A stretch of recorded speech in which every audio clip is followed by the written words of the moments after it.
எல்லோரையும் திருப்திப்படுத்த முயற்சிக்காதே. மற்றவருக்கு தீங்கு ஏற்படாத வகையில் உன் இலட்சியத்தையும் உன் மதிப்பையும் உன் நேரத்தையும் மன அமைதியையும் காக்கும் எந்த தீர்மானமும் நல்லெண்ணம் கொண்ட தீர்மானமாகும். அதனை கடவுள் அங்கீகரிப்பார். உன்னை காப்பாற்றிக் கொள்ள முடியாத உன்னால் எதனையும் சாதிக்க முடியாது. போசாக்குள்ள உணவை சாப்பிடாத தாயால் பிள்ளைக்கு பால் கொடுக்க முடியாது. பிள்ளைக்கு பால் கொடுப்பது தாயின் கட்டாயமான கடமை. தாய் சாப்பிடாமல் மற்றவருக்கு தானம் வழங்குதல் நல்ல தீர்மானம் ஆகாது. மனைவி மக்களை காப்பாற்றுவது தந்தையானவர் பொருட்படுத்த கடமையாகும். தந்தை சுயநலம் கொண்டு செயலாற்றுவது நல்ல செயலாக கொள்ளப்பட மாட்டாது. தன் சுகத்தில் கவனமாக இல்லாத தந்தையால் மனைவி மக்களை காப்பாற்ற முடியாது. ஒருவர் உன்னிடம் உதவி கேட்கின்றார், அதனை உன்னால் செய்ய முடியும். அது உன் மதிப்பு மிக்க நேரத்தை பாதிக்குமானால் ஏதோ பொய் சொல்லியானாலும் அவர் மனம் நோகாதபடி முடியாது என்று சொல்லிவிடு. இல்லாவிடில் உன் நோக்கத்தை நிறைவேற்ற தாமதம் ஏற்படலாம். ஒருவர் உன்னுடன் கடன் கேட்கிறார். உன்னிடம் மிகையான பணம் இருந்தால் அவர் மீண்டும் கடனை மீளத் தராது விட்டாலும் பரவாயில்லை என்றால் கடனை கொடுத்து உதவலாம். அது நல்லெண்ணமே. ஆனால் உனக்கு பண தேவை இருக்கிறது, அவரும் கடனை மீளச் செலுத்தும் ஆற்றல் குறைந்தவர் என கருதினால் கோடு, வழக்கு, மானம், மதிப்பு என்பதை கருத்தில் கொண்டு அவர் மனம் நோகாதபடி ஏதாவது பொய்யாவது சொல்லி கடன் கொடுப்பதை முடிவாக மறுத்துவிடு. இது தவறாகாது. நீர் ஒரு நல்ல பதவியில் இருக்கின்றாய். உன் மேலதிகாரியோ சேவை பெறுநரோ அவர்களுடைய நன்மைக்காக லஞ்சம் தர முயற்சிக்கின்றார்கள். மேலதிகாரி கேட்கிறார் என்பதற்காக இப்போதே தேவைக்காக சிறிய நலனை பெற்றுக்கொண்டு மன அமைதியையும் பேரிழப்பையும் ஏற்படுத்தக்கூடிய தீர்மானத்தை எடுத்து விடாதே. வெற்றிக்கு குறுக்கு வழியை பயன்படுத்தக்கூடாது. போதைப் பொருளை விற்பனை செய்வதிலோ கடத்தல் தொழிலில் ஈடுபடுவதோ பொருட்களை பதுக்கி வைத்து விற்பனை செய்வதையோ கருப்பு சந்தை வியாபாரத்தையோ கடவுள் அங்கீகரிப்பதில்லை. மனிதரால் முடியாததென்று எதுவும் இல்லை. முதியவர் நிலத்திலிருந்து எழும்ப முடியாது போவதுண்டு. அப்படியே விட்டால் படுத்து கிடந்தும் எழும்ப முடியாது போய்விடும். முதலில் ஒரு உதவியுடன் இருந்து எழும்பி பயிற்சி மேற்கொண்டால் நீங்களும் இருந்து எழும்பி சாதனை படைத்து விடலாம்.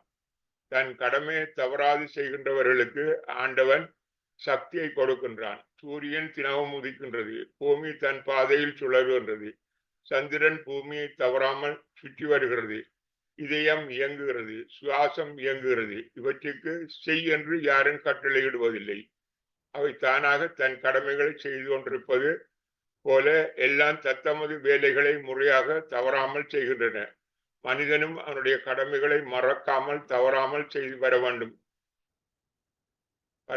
எனவே கடவுள் எதிர்பார்க்கிறார்.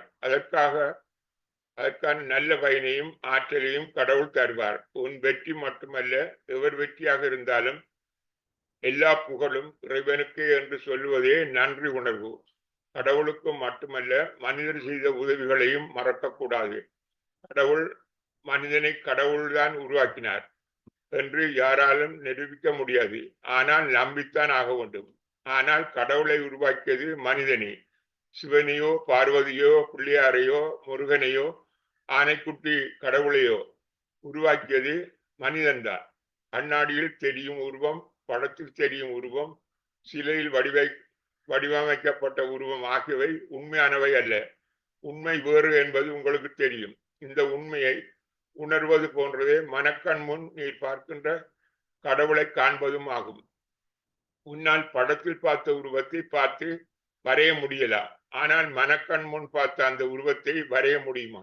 அதையும் ஒரு சித்திர கலைஞன் ஒருவரை பார்த்துவிட்டு மனக்கண்ணில் அதனை வைத்துக் கொண்டு அந்த உருவத்தை வரைந்து விடுகிறான். மனக்கண்ணில் கண்ட உருவத்தை சிலையாகவோ திரைப்படமாகவோ கார்ட்டூனாகவோ உருவாக்கும் ஆற்றல் அவன் பிறப்பின் போது கொண்டு வந்ததாக இருக்கலாம், அல்லது பயிற்சி மூலமாக பெற்றதாகவும் இருக்கலாம்.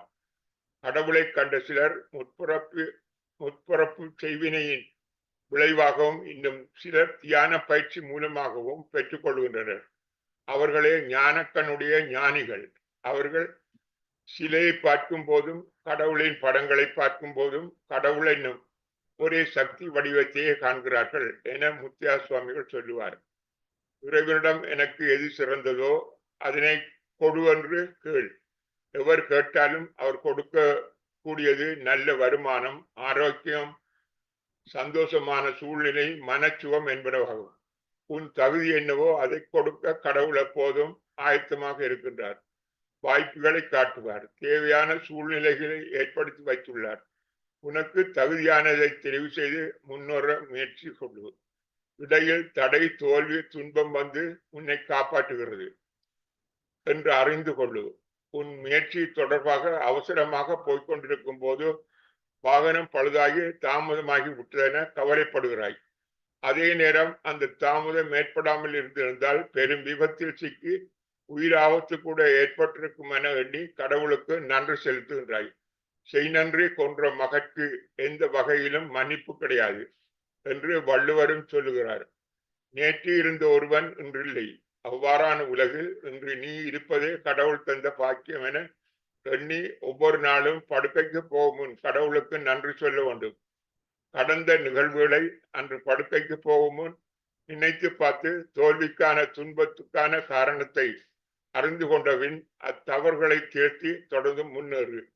அன்றுடன் தோல்வி பற்றிய கவலை, துன்பம் என்பவற்றை விட்டுவிடு. பழைய நினைவுகளை மறந்துவிடு.